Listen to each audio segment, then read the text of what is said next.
The sun, a relentless forge in the Syrian desert, beats down on a small, weary caravan.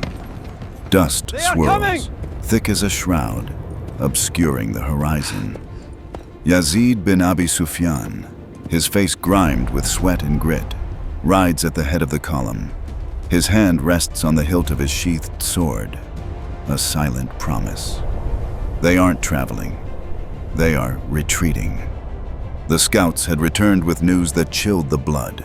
The Byzantines, a vast, armored host, were gathering on the plains of Yarmouk. Their numbers were a mockery of a simple army. They were an empire on the march.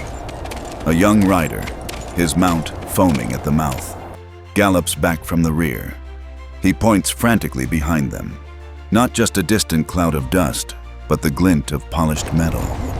The enemy vanguard is closing in, faster than they had anticipated. Yazid raises a gauntlet fist, signaling his men to halt. Their faces are a mosaic of exhaustion and fear, but their eyes hold a quiet resolve. This is not a flight of cowardice. This is a strategic withdrawal to the agreed-upon rendezvous point, a desperate gambit to buy time for the main army. The wind shifts, carrying the faint metallic scent of an approaching storm, a perfect, brutal metaphor for their situation. Yazid turns his horse, his gaze meeting that of his brother, Muawiyah, who rides beside him. A simple nod passes between them. No words are needed. They understand the stakes. If they are caught and broken here, the conquest of Syria, a mission blessed by the Caliph, will be over before it has truly begun. The sun suddenly vanishes, swallowed by a sky the color of old copper. The wind howls, a demonic shriek, and the desert rises in a furious churning wall of sand. The Byzantine pursuers, caught in the open, are swallowed whole, their armored might rendered useless. It should be a blessing for Yazid's men, but it is a curse of a different kind. The caravan loses all sense of direction. The landmarks, the distant craggy mountains, the familiar dunes, all are erased. Yazid dismounts, his body braced against the gale. He holds his face to the wind, trying to feel for a change in its direction, a whisper of a familiar path. His men follow his lead, huddling together, cloaks pulled over their heads, their faces a mix of desperation and faith.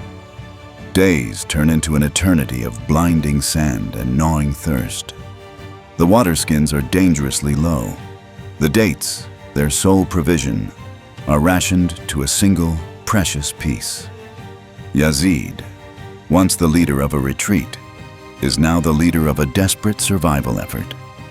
He sees the fear flicker in the eyes of the youngest soldiers. He moves among them, silently, his presence a source of calm. He kneels on the sand and prays, his head bowed low, a man asking for guidance from the very earth that threatens to consume them. His brother, Muawiyah, joins him. The sight of the two leaders, stripped of their command, humbling themselves, rekindles a spark in the hearts of their men. This is not just a battle for land. It is a test of their faith, a trial of their resolve against the unyielding fury of creation itself. Just as hope begins to wane, the storm subsides, leaving a world of eerie silence. The air is still, but the horizon shimmers, a cruel mirage of water and palms. Some of the men cry out, but Yazid holds up a hand. He knows the desert's tricks. He points to a subtle depression in the land, a line of scorched rock he remembers from their initial march. It's a gamble, but they're only one. As they follow the line of rocks, a new danger emerges. A band of Sassanid raiders, displaced by the ongoing wars, appears on the ridge. They are not a formal army, but a pack of wolves, hungry and opportunistic. They have been watching, waiting for the caravan to become vulnerable. Yazid's men, exhausted and starved, draw their swords.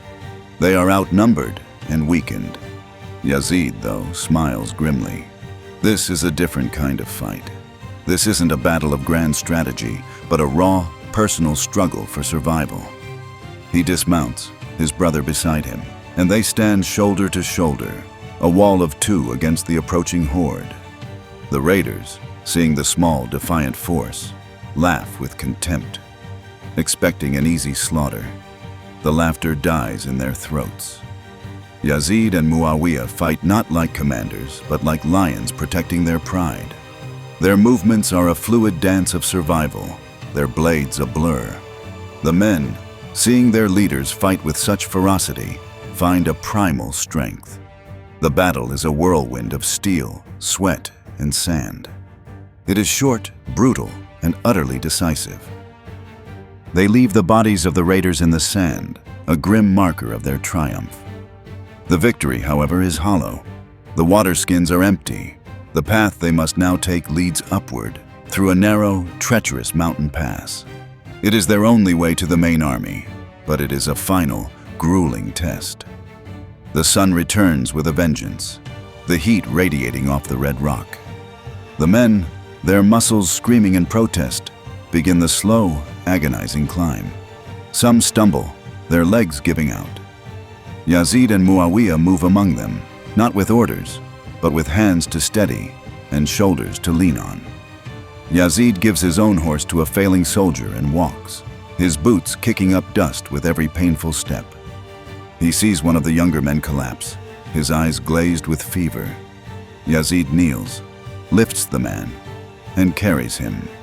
He is no longer a commander, but a brother, a protector. The climb becomes a silent prayer. The only sound is the heavy breathing, the scuff of feet on stone, and the distant, unseen call of a hawk. The men are pushed beyond their limits, but they do not break. They are bound by something deeper than military discipline, a shared faith that their struggle is part of a larger, divinely guided purpose. Just as the sun begins to set, casting long shadows across the valley below, Yazid reaches the summit of the pass. His body is a wreck, but his spirit is unshaken. He looks down and sees it, a sight more beautiful than any palace. A valley, lush and green, with a glimmer of water, an oasis. They made it. As they descend, the first men to reach the oasis fall to their knees, plunging their faces into the cool water. Yazid and Muawiyah stand at the edge, watching. They don't drink first. They wait, ensuring their men are safe and sated. The sound of water splashing, of weary men laughing in relief, is a symphony of triumph. From the other side of the valley, a familiar sight emerges. The banners of the Muslim army, led by Khalid bin Walid himself. The two groups meet in a moment of silent understanding. There are no grand embraces, no speeches, just the simple, powerful act of seeing brothers in faith who have endured, reunited. The story ends with Yazid, now a commander of men, standing at the edge of the oasis. He looks back at the mountain pass, a place of trial and triumph. He understands now that a battle is not just a clash of swords, but a test of will, a journey of perseverance, and an unwavering faith in the path chosen for you. His body has been forged in the desert, and his soul has been strengthened by the storm. He is ready for the plains of Yarmouk. The storm of sand is over, but the storm of war is about to begin.